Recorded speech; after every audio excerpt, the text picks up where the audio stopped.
మనిషింగరవాడు ప్రతి 7 ఇయర్స్కి ఒకసారి ఫ్రెండ్ మారుతూ ఉంటుంది, ఫ్రెండ్ సర్కిల్ మారుతూ ఉంటుంది. 7 ఇయర్స్లో ఉన్న ఫ్రెండ్స్ వేరు, 14 ఇయర్స్ వేరు, 21 ఇయర్స్ వేరు, 28 ఇయర్స్ వేరు, 35 ఇయర్స్ వేరు, 42 ఇయర్స్కి వేరు. ఎందుకంటే సైకిలింగ్ అనేది మారుతూ ఉండే కొద్దీ ఫ్రెండ్షిప్ సర్కిలింగ్ అనేది మారుతూ ఉంటుంది. ఫస్ట్ 7 ఇయర్స్ మనతో పాటు ఎవరైనా ఆడుకోవడానికి పిల్లలు ఉంటే బాగుంటుందని అనిపిస్తుంది. అలా ఉన్న ఫ్రెండ్స్ చైల్డ్హుడ్ ఫ్రెండ్స్. 14 ఇయర్స్ వరకు అంటే మనకు అప్పుడే కాసిప్స్, కంబైన్ స్టడీస్ ఇవన్నీ మొదలవుతుంది. సో మనతో ఒక ఫ్రెండ్ కూర్చొని మనతో పాటు చదువుకుంటే బాగుంటుంది అనిపించిన రోజులు ఒకటి. సేమ్ 14 ఇయర్స్ నుంచి 21 ఇయర్స్ సోల్మేట్ అనేది మనం ఎదుర్కోవటం అనేది జరుగుతుంది. సో మనకేంటి అట్రాక్షన్ ఇదన్నీ పెరిగి ఒక్కడు మన దగ్గర ఉన్నప్పుడు కరెక్ట్గా మనం ప్రొఫెషనల్గా గైడ్ చేసుకోవడానికి మన ఏదైనా అంటే బ్రేకప్ ఏదైనా ఉన్నప్పుడు స్టోరీస్లో మనకి ఏదైనా కొంచెం సపోర్ట్ చేసిన ఫ్రెండ్ ఒకడికి ఉండాలి. కానీ 21 ఇయర్స్ 28 ఇయర్స్లో ఏంటంటే మనకు అప్పుడు ప్రొఫెషనల్గా నాలెడ్జ్ వచ్చిన టైం దానికి గైడ్ అవసరం. సో గైడ్ కోసం మనం తీసుకుని మనకి ఏదైనా బాధలు వచ్చినప్పుడు మన తల వాల్చుకున్న ఒక భుజం కోసం తడుకున్న ఫ్రెండ్షిప్ 28 ఇయర్స్. 35 ఇయర్స్ ఫ్యామిలీగా సెటిల్ అయిన తర్వాత మన పిల్లల్ని ఎలా లీడ్ చేసుకోవాలని అనుకున్న ఫ్రెండ్షిప్ ఆ సర్కిల్ ఇదన్నీ డిఫరెంట్. అగైన్ 42 ఇయర్స్లో మనకు కొంతవరకు సెటిల్ అవుతున్నాం, ఇంకా మనకు కొంత నెక్స్ట్ ఏంటి అని అనుకుని స్పిరిచువల్గా కొంతవరకు మనకు మనసాంతిగా మాట్లాడుకోవడానికి వచ్చిన ఫ్రెండ్షిప్ 42 ఇయర్స్.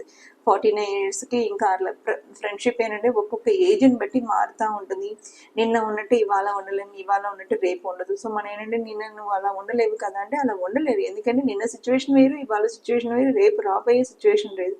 కానీ మనిషి ఇంగరది ఎందుకంటే సర్కిల్ మారిపోతూ ఉంటుంది. సపోర్ట్ ఇంగరది మనకు వేరే అంటే మన నీడ్స్ కూడా వేరే మారిపోతూ ఉంటుంది. సో నీడ్స్ కోసం ఇప్పుడు అంతా మనం బతకడం తప్ప ఇదన్నీ ఇలా నిన్న ఉన్నట్టు ఇలా లైఫ్ లాంగ్ ఉండాలంటే కుదరదు, కుదిరించుకోలేము కూడా. ఎవరో ఆ మాటకు నేను చెప్తానంటే మీరు నమ్మొద్దు, అది ఫేక్ ప్రామిస్. జస్ట్ బ్రేక్ చేయండి.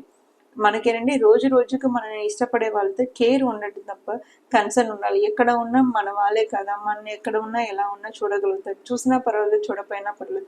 నాకు కూడా ఇలా అనిపించదు. ఒక టైంలో చాలా లో లెవెల్లో ఉండేదాన్ని. అంటే నన్ను ఎందుకు ఇలా చేయలేదు అనుకోండి, వాళ్ళు అలా చేసి ఉంటే మనం ఇవాళ స్ట్రాంగ్గా ఉండటం కుదరేది కాదు. సో అలా చేసుకోలేని వాళ్ళకి ఇవాళ నేను థ్యాంక్స్ చెప్పుకుంటాను. ఎందుకంటే ఆ రోజు నన్ను సపోర్ట్ చేసి ఉంటే ఇవాళ నేను ఇంత స్ట్రాంగ్గా ఉండటానికి ఉండేదాన్ని కాదా ఏమో. అందువల్ల ఆ రోజు వదులుకున్న వాళ్ళని బాధపడ్డాను. కానీ ఇవాళ ఆ రోజు వదులుకున్న వాళ్ళకి ప్రతి వాళ్ళకి ఈ వీడియో ద్వారా థ్యాంక్స్ చెప్తున్నాను. ఎందుకంటే మీరు ఆ రోజు చూసి ఉంటే ఇవాళ నేను ఇంత స్ట్రాంగ్గా ఉండండి. సో థ్యాంక్ యూ అండి మీరు కేర్ తీసుకోపోవటానికి.